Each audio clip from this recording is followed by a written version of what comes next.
Welcome to TUF Talk, the show where we break down The Ultimate Fighter episode by episode, every punch, every kick, and every meltdown.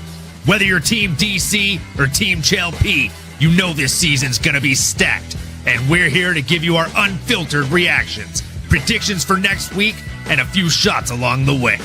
So grab your favorite drink, lock in for the ride, and let's talk tough, because this is TUF Talk, where the fights are fierce, the takes hit harder than a knockout punch, and the conversation never pulls guard. And now your hosts, Olin, a.k.a. MMAnomaly, and Nano, a.k.a. Jive Turkey Nano.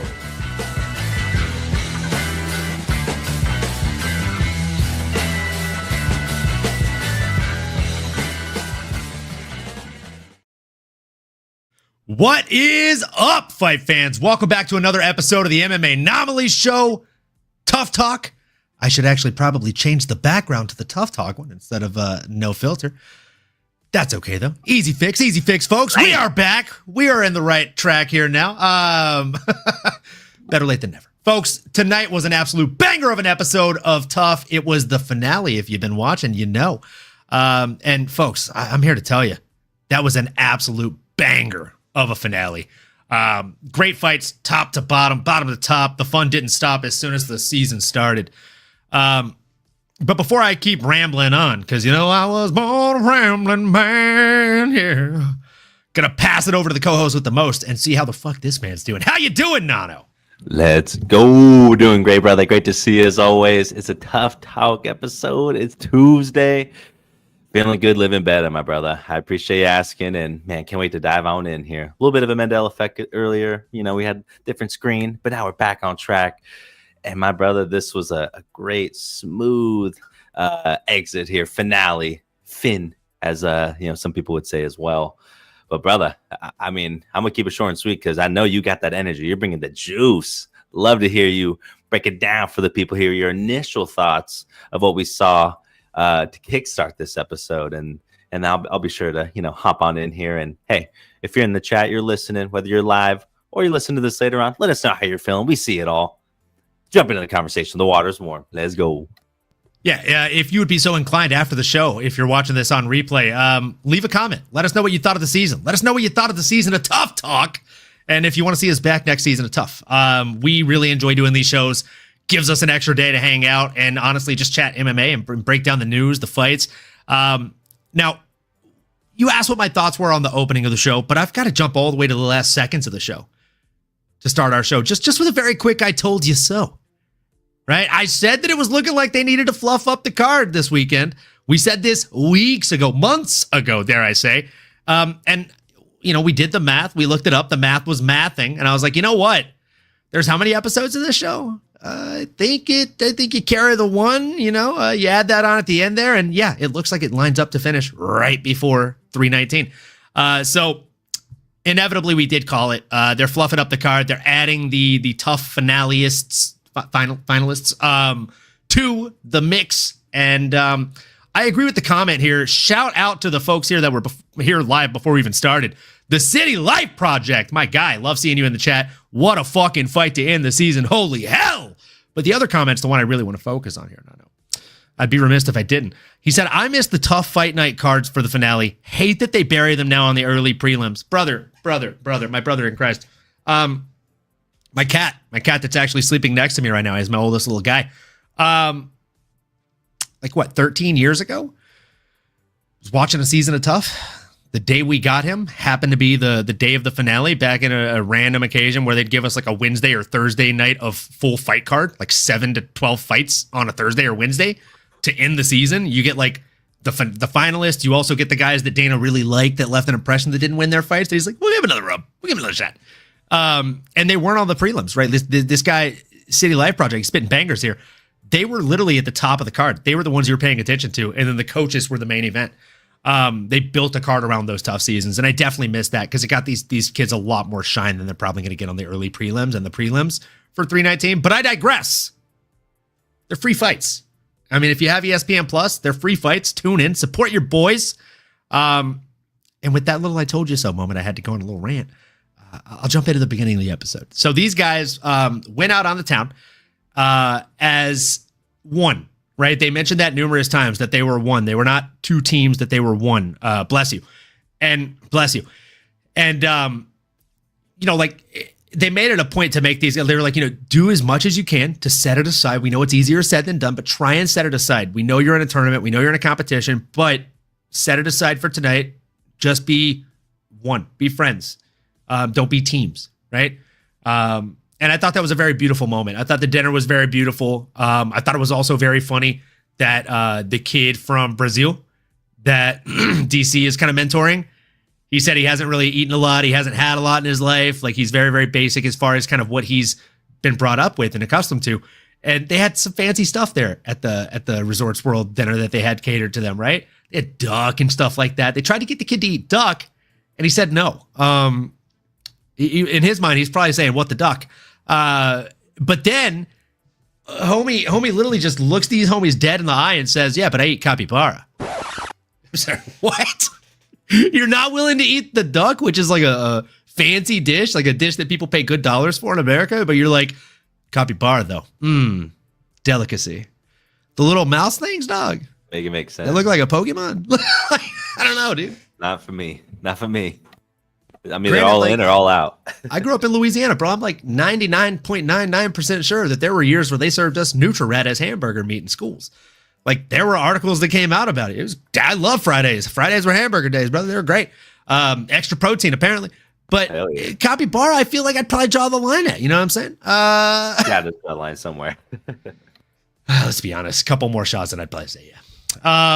But what were your thoughts on the opening, bro? Like, did you enjoy seeing the teams kind of vibe together? Chael and DC, what were your thoughts on the opening monologue? I did, man. Yeah, I did. I appreciate the camaraderie. I think it's a good reminder that, yes, it's a sport and yes, it's violent, but, we're all competitors and you got to respect. It's all about the respect, as they would say. That was my big takeaway. I'm glad they highlighted it. And that's the reality of the game, especially now that a lot of the guys aren't competing anymore. It kind of takes the edge off. And to your point, seeing DC and Chael, again, good little send off for the boys. As much as I did like the different feel, with veteranship and still a lot of the knowledge that DC and Chael both bring into the game. Love that aspect. But to your point, would maybe like to see them get back on track to where we're getting to notable, top guys or gals, in their prime that are eventually going to fight. That is a numbered event. Like, I think building it up somewhere in the middle, right? Obviously, we can't always go back to the golden day, but there is new days ahead. I mean, we don't have to get into that just yet, but there was breaking news this week, and I think all to say, really excited for what the future has in store for just anything regarding UFC. Let's LFG. We'll definitely have to do a little side chat around that at the end of the episode for sure, because that was definitely breaking news, and there are a lot of layers to that, like an onion, my guy.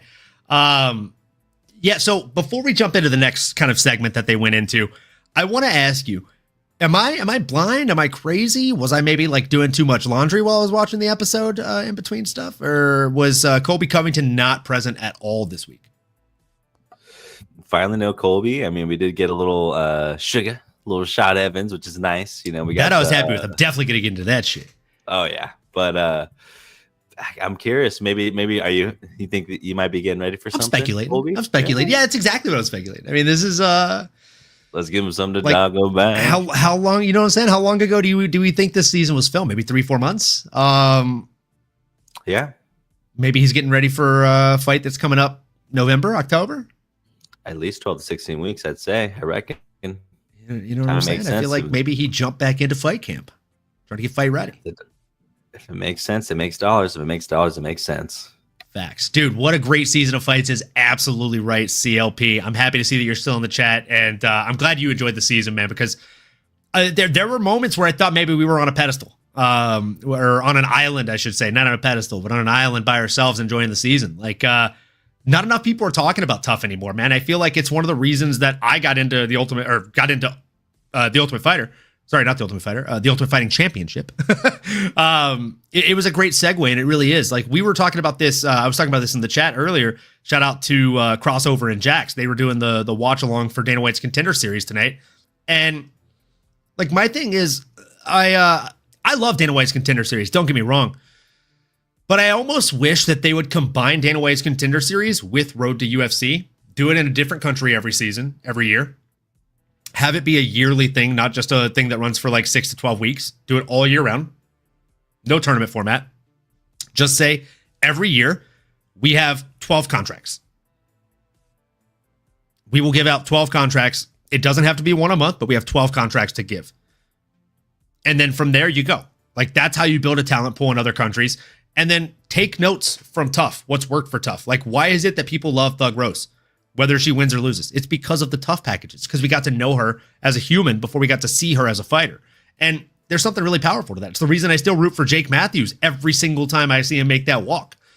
I watched him grow up inside of the octagon, but before that, I watched him as a fucking young man, as almost a child in the TUF fight, in the TUF house. So I think that'd be a great way to build talent. Get us attached to these fighters. Give us a little build up before they walk out, especially once it's on Paramount Plus. Like, what are they going to show us if we're paying $12.99 instead of $8.99? I'm paying to not get commercials. You're going to show me in kind of like the ESPN screen of the Performance Center saying your event is on commercial break? No, that means I should get walkouts for the pay-per-views now, which I haven't gotten in a long time, or for the fight nights. That means I should get what we had year one of UFC Fight Pass, where if it's in between rounds and I'm paying to have no commercials, I have a selection button where I can choose to hear red corner advice or blue corner advice. Like, this is how you get attachment to fighters.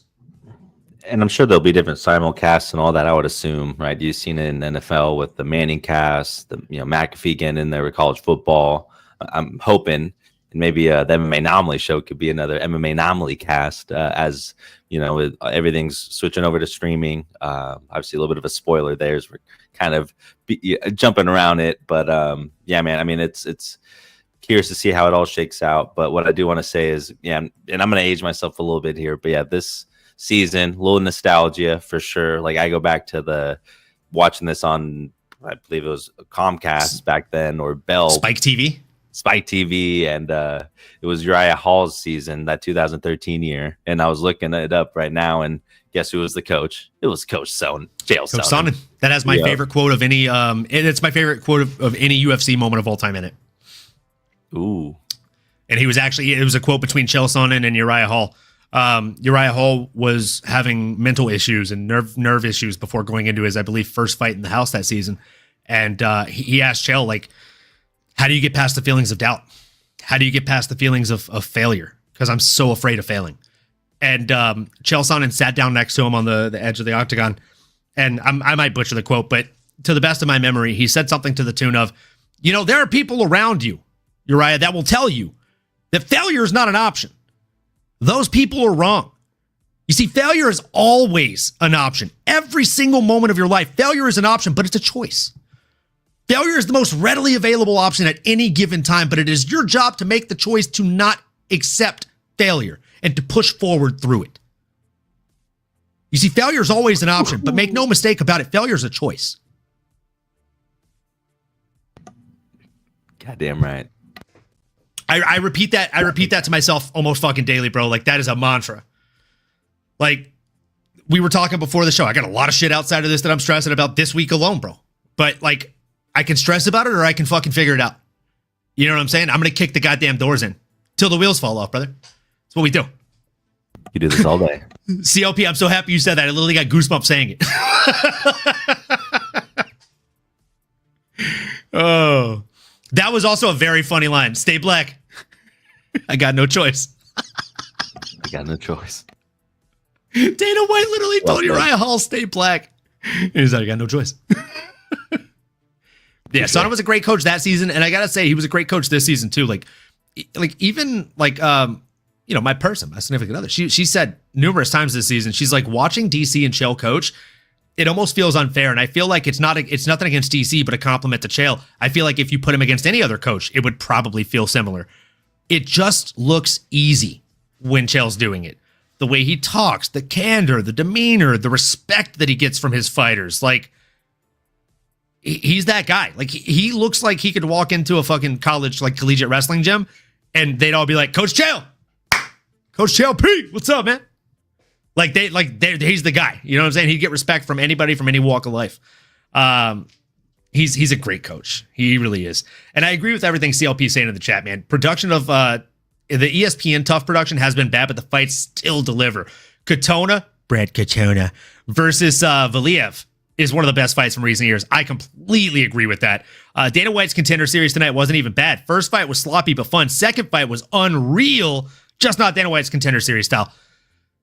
If he would have given both the guys in the second fight a contract, I would have had zero issues because the grappling exchanges, the scrambling I saw, I felt like a small child watching my first UFC match. Like, I was in shock. They were doing front flips. It was an episode of fucking Naruto or Dragon Ball Z, dog. It was wild, the scrambles these guys were getting into. So the way that he came down on those guys in the first two fights, I disagree with the way that Dana handled that entirely. The third fight, yeah, sick finish. Come on. And then fourth fight, amazing fight. Fifth fight, man. Both guys need to work on their fight IQ. That's all I'm going to say in that fifth fight. I was very, very tired, trying not to fall asleep on the couch watching that one after a long day of work, and that fifth fight did not help. Fourth fight did. Woke me up quite a bit. I'm so happy that Dana White's Contender Series is back. It couldn't have come at a better time with this being the last night of TUF. And come on, they did that on purpose. I'm surprised they didn't wait to bring Dana White's Contender Series back next week. So that way there was like zero chance of overlap of people that are trying to catch up or anything. Some of the best grappling I've seen in ages. Same. I literally dude, it was so nice.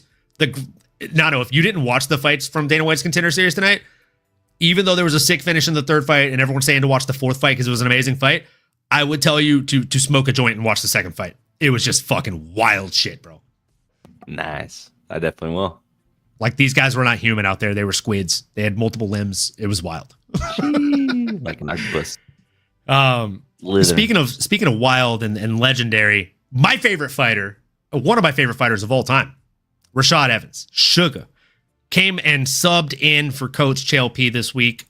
He was there to show them some things. And, it's one thing to learn physically from somebody, but to learn mentally from somebody is just a whole other level, in my humble opinion, right? And I think what Rashard Evans was teaching these boys was a lot more mental than it was physical, right? They all know how to work a bag. They all know how to work transitions and scrambles and wrestling exchanges, things like that, ground and pound. But the way that he throws a couple shots and then he turns back and looks and he delivers these cold lines, right? Like, you come out here and you could beat this bag, like you could do that to a grown man, but you've got to unlock that monster inside you, right? Like, we're all good people, but you got to be a bad man inside the octagon. Like, saying stuff like that was nasty stuff, bro.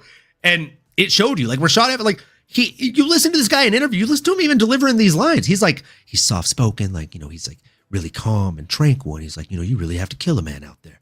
You really have to put your elbow through his fucking skull. You know what I'm saying? If you didn't know who he was or see what he looks like, you'd be like, this is a man who's never been in a fight in his entire life. He sounds so soft. But he's just a good dude. He's a normal dude who also happens to be a trained fucking killer. It is nasty, bro. It is nasty. I thought that was a great segment. I thought it was great knowledge for these guys to be able to download, and the type of memories that are going to stick with them for a lifetime and the rest of their careers. Yeah, I couldn't agree more, brother. You painted a good picture there. And all I would add is just the fact that there's a good chance some of those guys may not have even known or seen a Sugar Rashard Evans, right? And maybe people watching it now, maybe people that'll go back, maybe some of us listening. Hey, all good. If you're one of those people, no worries. I mean, again, we're aging ourselves here when we talk about a Sugar Rashard and praise him, but it's a real thing. I mean, in his prime, he was one of the baddest dudes on the planet. And he was someone that can kind of toggle between light heavyweight, maybe could have even cut down if he wanted. He could have been a triple crown type guy. He was that good. I'll die on that hill. He should have been a middleweight for the last 5 years of his career. Yeah, different time, diet, all that. I'm sure he'd be the first to tell you. But when you win your season at heavyweight, though, it's hard for someone to tell you and argue that you should go down 2 weight classes. Fair.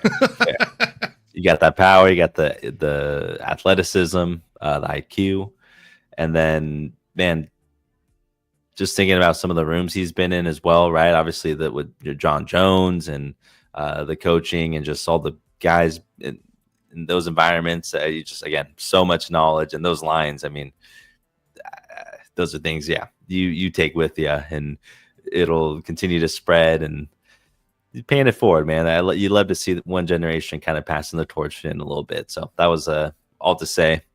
Love Sugar Rashad Evans, man.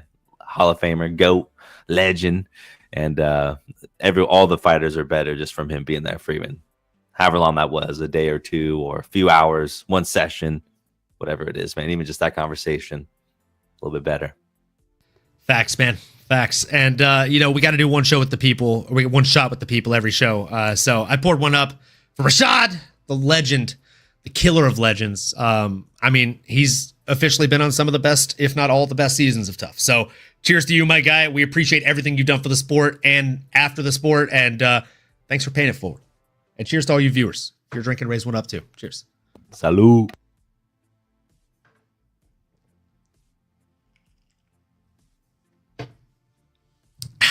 Man.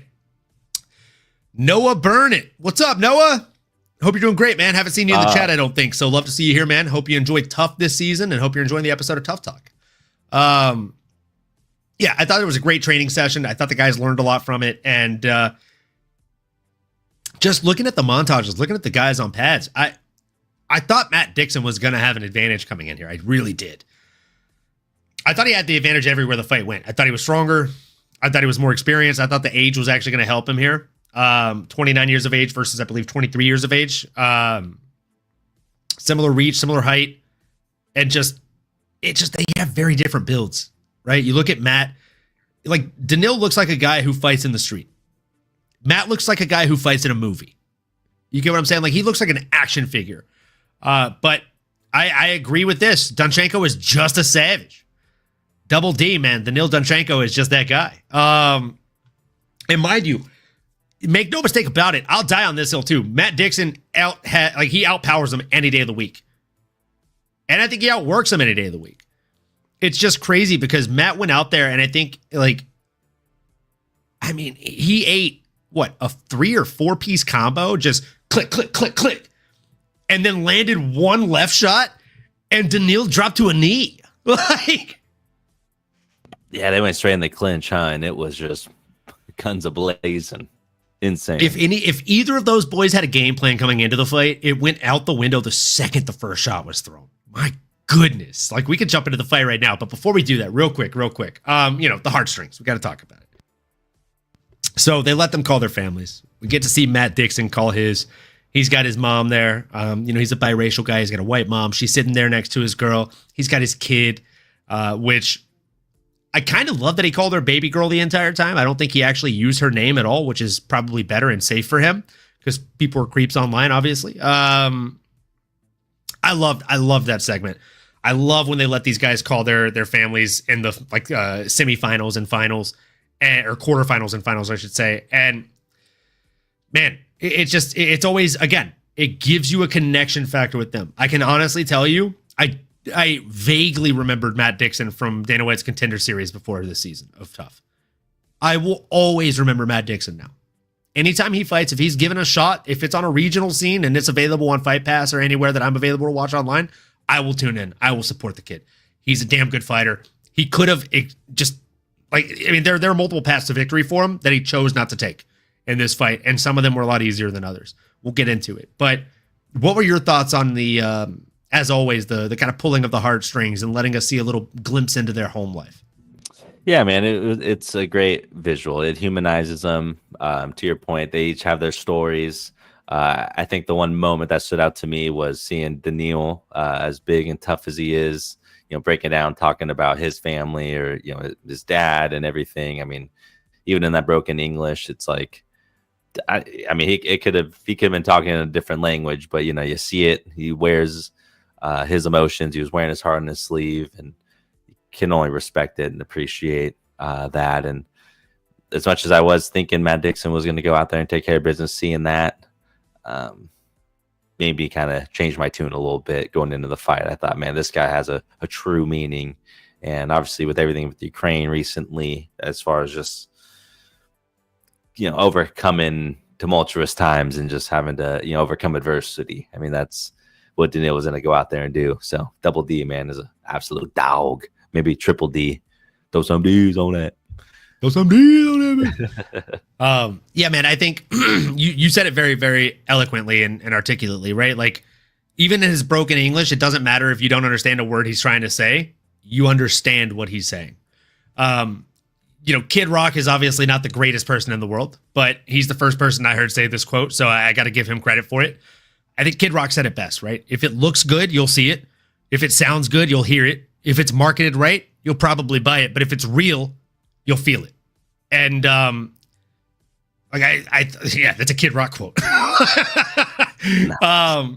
So I think this is absolutely it, man. Like, if you market a fighter right, people will buy a pay-per-view. If a fighter is well-spoken like Chael, you'll hear it every time he's on the mic. If a fighter looks good, Anderson Silva, yeah, you're tuning in. But if you can feel a fighter story, if you can feel their pain, if you can feel what they're going through in that walk, a la Dustin Poirier, a la Max Holloway, right? Like, those are the fighters that you're sad when they're done. You know what I mean? These other fighters, you'll pay, you'll watch, you'll enjoy, but you don't feel that hole when they're gone. You know what I mean? And I think TUF does a really great job of creating a lot more of those whole potentials, if that makes sense. Absolutely. No, you're absolutely right, brother. That's what it's all about. It's the energy they bring and the impact they leave, man. It's and this is that extra layer to it, and it's fun, man. I mean, it's reality TV. It's anything. It's best. Yep, it's the best. At its best. City Life Project says, making dinner but still listening. Thanks for everything, guys. Appreciate having others who still love TUF as well. Oh, absolutely, man. And we're not going anywhere. As long as there's TUF, as long as there's UFC, as long as there's mixed martial arts to talk about, we'll be here to talk about it with the boys and girls. We don't discriminate. As long as you like MMA, we like you just fine. So with that being said, let's jump into the fight, man. I think we're there. The first round starts off with a bang. Like I said, right? Like, these guys came out, and yeah, they may have had a game plan. But as soon as that first strike flew, game plans went out the window. And, what the fuck am I doing? You're right. It is time. It's time! Let's go, folks. We got to talk about Double D, Daniil Donchenko, and our guy, Matt Dixon. Not number one on TUF, but possibly number one in your hearts. Look, this was a hand. I mean, this was just a fucking slobber knocker of a fight. I kept looking at my watch and I'm like, okay, no weigh-ins yet. Gonna be close. Maybe a decision, but probably not.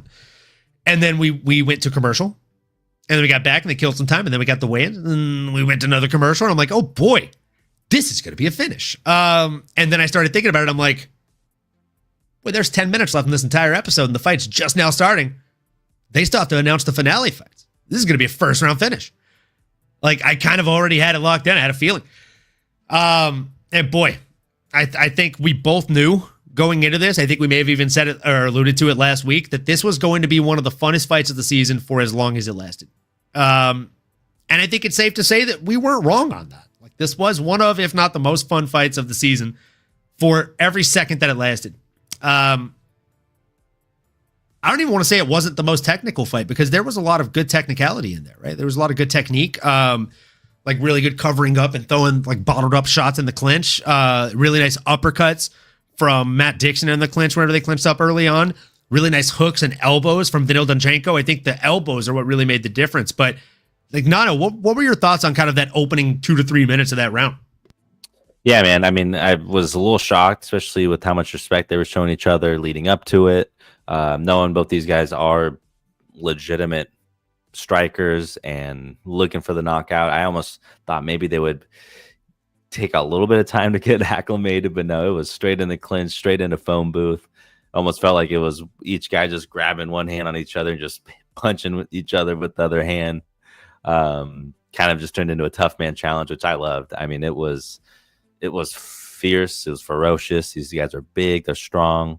And they were technical, too, to your point. It wasn't like a total slobber knocker. It was technical skills inside a phone booth, which I was a huge fan of, my brother. It was hard for me to judge if Daniil was actually getting dropped or not. I guess after the replays, it looked like he might have actually did get a little flash knocked out or hurt, which gave me some hope that Matt Dixon was going to be able to stick around and do what he needs to do to continue to hurt him, drop him.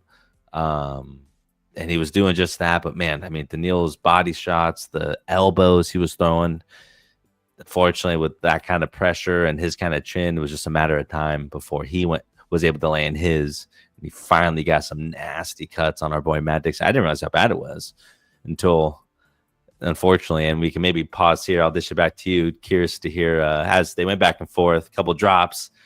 Daniil started to make some progress on Matt Dixon, and then he hits, I don't know if it's a 12-6 or just hit Matt on the hammer back of the fist head. in the back of the head. Hammer fist. Three How of did you feel about that? Did you feel that was pretty? What were your thoughts there? Okay, Those were all illegal shots.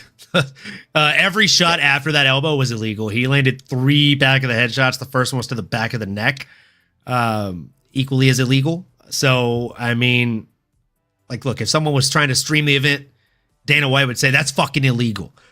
He should have been saying the same shit for this. And DC saying, oh, he got the ears on that one. He got the back of the, no, he did not get the ears on that one, bro. He got the full on back of the hairline on that. It was not a clean shot. It was not a good shot. It was bad. So yeah, it wasn't great. I didn't love it. If it's up to me, I would probably say, like, if I'm Matt Dixon, you got concussed. Like, he was hurt. And I think he got hurt worse from the back of the head shots than he did from the one that made him take a knee. That was the elbow. I'd like to say I'm a better man and that I would have done the same thing that he did, but I probably would have had to just take the dub on that. Because if he doesn't get up and says he's not fit to fight, he's in the finale fighting for a contract against a guy that I think he can beat in Rodrigo. You think Matt still gets a chance? I know you mentioned Dana will give them sometimes, the extra nod. Do you think he'll get another? Dana will give him a chance because he did continue the fight. And if he didn't continue the fight, Dana would begrudgingly put him on the finale. And he looked good too. He looked really good.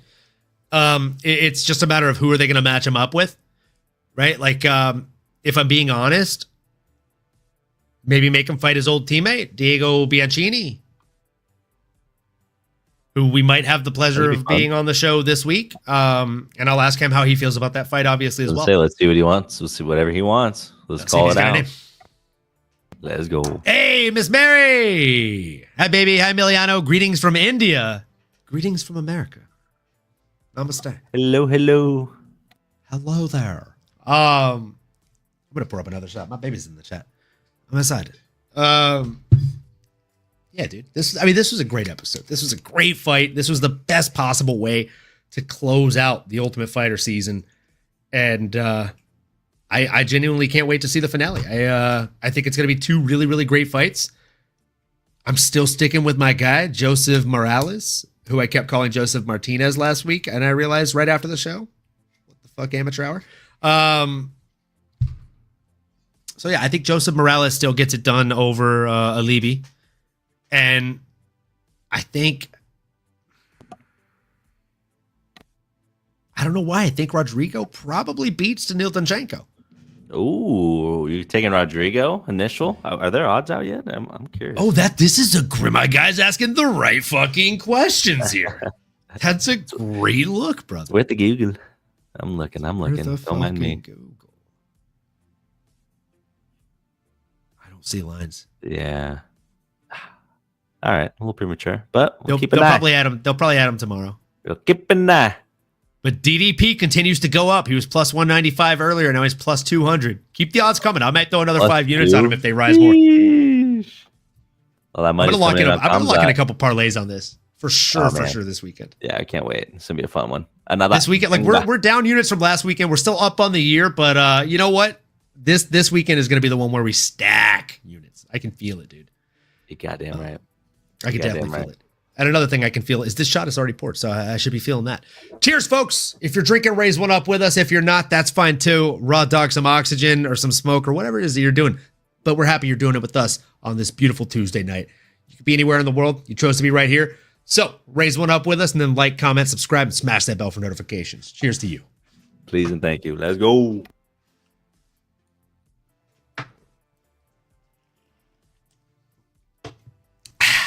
Man.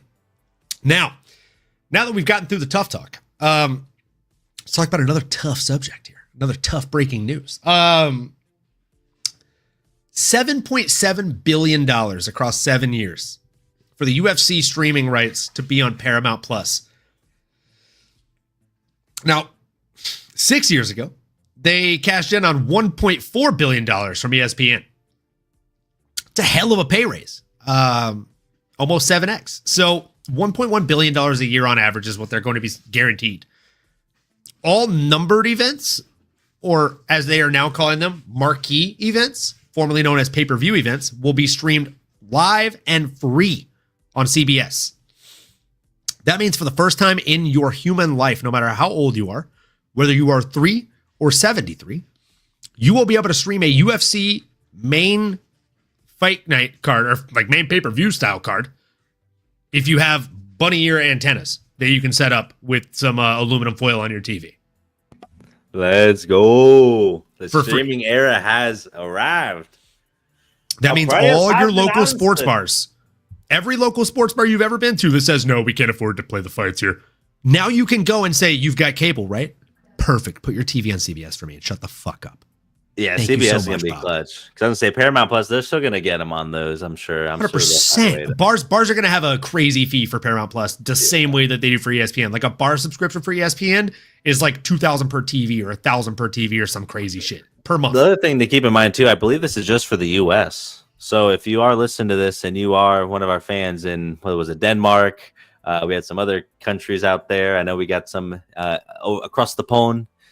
If you're in Aussie, I mean, literally, it may not apply to you. So we are talking about the U.S. here. Dana, I specifically said, if I'm not mistaken, I think that's just where that applies. So not too much news for maybe anyone else, but huge deal when it comes to like we're talking about here. I mean, 7.7 billion, the accessibility.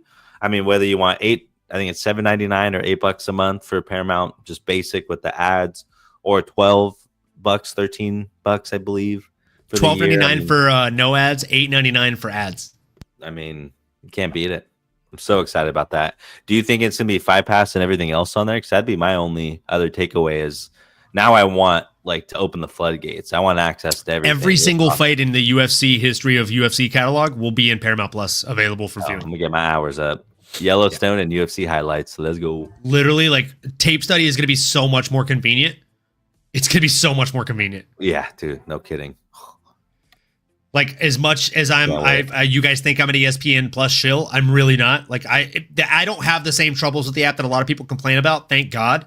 Knock on wood, because we still got 4.5, 5 more months of this. But that being said, I am very excited with the changes. And Nato did say that we have a lot of people watching from other places, specifically for the audio viewing only. I pulled the numbers last week, and I've never seen them be even before. We have 20% in New Zealand, 20% United Kingdom, 20% Thailand, 20% US, and 20% Canada. Let's go. Yeah, if you're listening outside of the US, this does not apply to you. UK folks, Thailand folks, New Zealand folks, the rights deals are still good for at least another year, possibly 2, depending on which demographic or kind of region you're in. So, this is positive. And by the way, if you live in New Zealand, United Kingdom, Thailand, you should still have access to Paramount Plus, to my knowledge. And if you don't, a VPN subscription for a year at NordVPN plus a year of Paramount Plus without ads is still less than half the price that you'd pay for ESPN Plus the numbered pay-per-view events. So if you paid for the adless version, I think it's $1,100, $1,200 for the year. And if you pay that's without ads. And then if you paid for ESPN Plus and every numbered event, you spent over $1,100. It's like $120 versus $1,300. Crazy. So I'm going to buy a house this year, I think, or next year. With all the money I'm going to save. Oh man, I wish. Wouldn't it be amazing if it was that easy? I saved $1,000 this year and I bought a house. Must be no. Oh man. So yeah, I'm stoked about this deal. I think it could not have been a better deal. Like we did a video on this. We made our guesses. We made our bets. Were we right at all? Were any of us right? No. Nobody guessed CBS. Nobody guessed Paramount Plus. There were Netflix has talked about. There were Hulu's talked about, which Hulu's not even going to fucking exist in 6 months. Not sure if you heard about that, but it's all going to Disney Plus. Really? Oh, jeez. Disney Plus bought them. They bought Hulu last year, and now they've slowly been porting on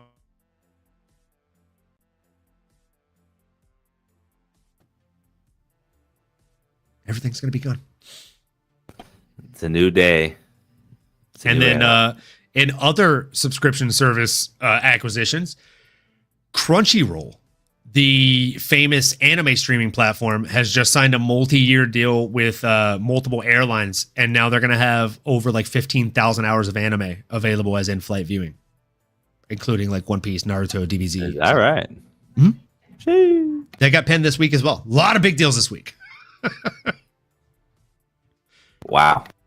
I saw that one pop up literally like probably 4 or 5 hours after the UFC deal, and I'm like, oh, dude, this is a good day. Great day. It's a good day, dude. About to save some fucking battery life on my phones during trips and money. I love this. This is great for me. It's an all-time high. That's fire. Makes me want to travel more. Ooh, Miss Mary, this is a fact. This is probably why Hulu didn't do animation domination at Comic-Con. They only did it for King of the Hill. So that's definitely why they didn't over-index with all the other animation properties they have, since they're now going to be under the Disney Plus bracket. I almost wonder, Mary, if we'll obviously talk about this when you get home from India, but I almost wonder if we should, and we've talked about this briefly, if we should not go to Comic-Con next year and instead try and get tickets for D23 for the Disney convention.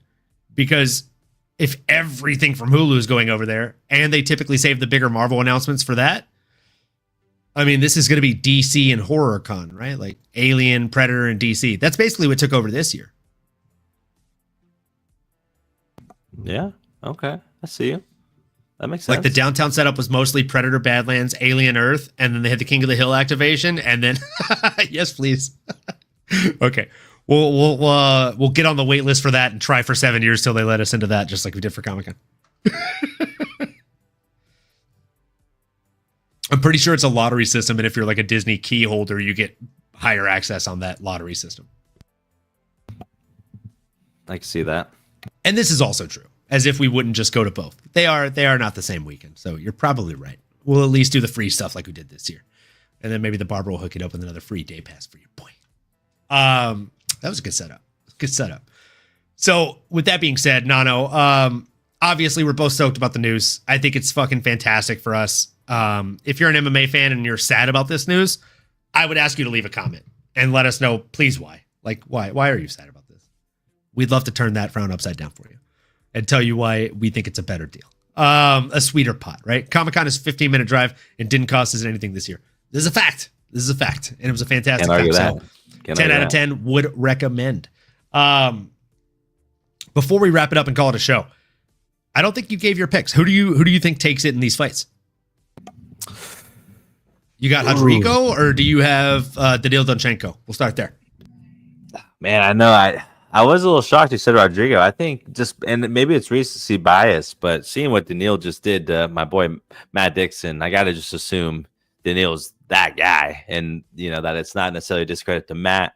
I do like Rodrigo's skills. I think if he can, frankly, weather the storm, and maybe it'll be different in a UFC octagon. I'm curious how that factors in, if they're going to slow things down, or if they're just going to do what we've been seeing and just meet in the middle and almost Max Holloway point kind of in the center and let it all out, I guess. Yeah, if they say technical, Rodrigo certainly has a good chance, right? He's really well-rounded, equally heavy-handed, and he's got that jiu-jitsu.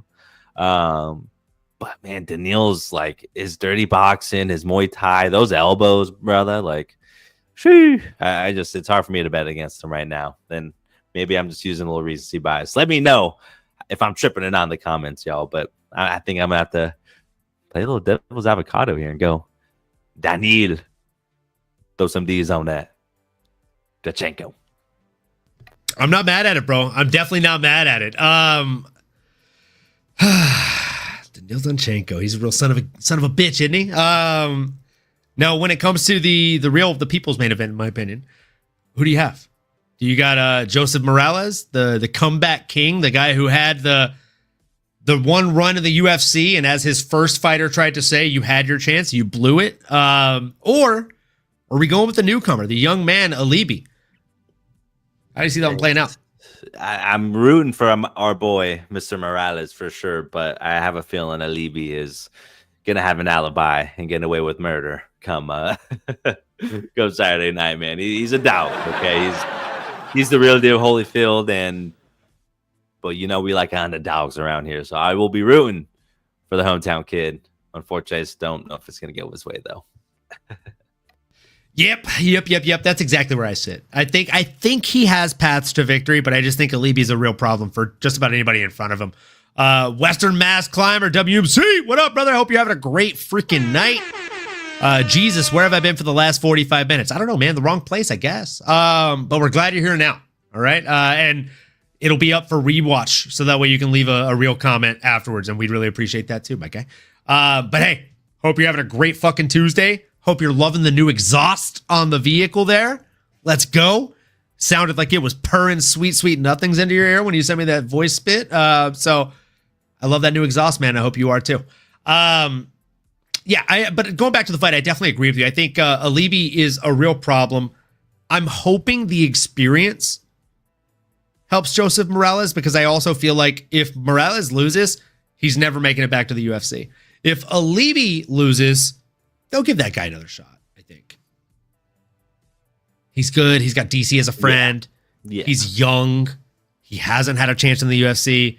He will be in there against someone who has UFC level opposition under his belt already. Like, I don't know. I feel like if we're talking about who needs a win versus who wants a win, it's very much gotta be Joseph Morales that needs a win, right? So yeah, give me Morales. I love the guy. I think he's great. I think he's good TV, and I'm always gonna back the old dog, like 9 out of 10 times. Love that. Last thing before I let you go with the rest of your night, my guy, I would be remiss if I didn't ask. We finally saw the first meeting of DDP and Khamzat Chimaev today. Everyone online is talking about how big Khamzat looks. I thought I'd come to the main MMA brain that I trust and ask, what are your thoughts on this? I mean, both these guys are big, my brother. I mean, Khamzat is a big dude. I think we all know how much he's been bulking up, or how he kind of teeters in between both divisions. He's also getting a little bit older now, right? I mean, what is he sitting at, 31? So, I can attest, things slow down a little bit. So he's just looking a little bit more beefy, but I think he knows, because he's going in against another beefy boy in DDP. So yeah, I would say he looks a little thicker, but it's intentional. I think he added an extra layer there for a reason. It's because he's going in against an absolute dog, someone that's built like an ox. Okay. But and he's tall, right? He's a tall guy. He's got an inch of height on DDP as well. So I mean, he's a big guy. He's a tall guy. He's tall. Yeah, what are you gonna do? DDP's got an inch on him when it comes to reach. So well, there we go. There we go. All things are equal. I'd rather have the inch of reach than the inch of height, if I'm being honest. Dude, I can't wait for this fight, brother. I can't wait to break it down for you. I can't wait for that whole card. It is absolutely stacked.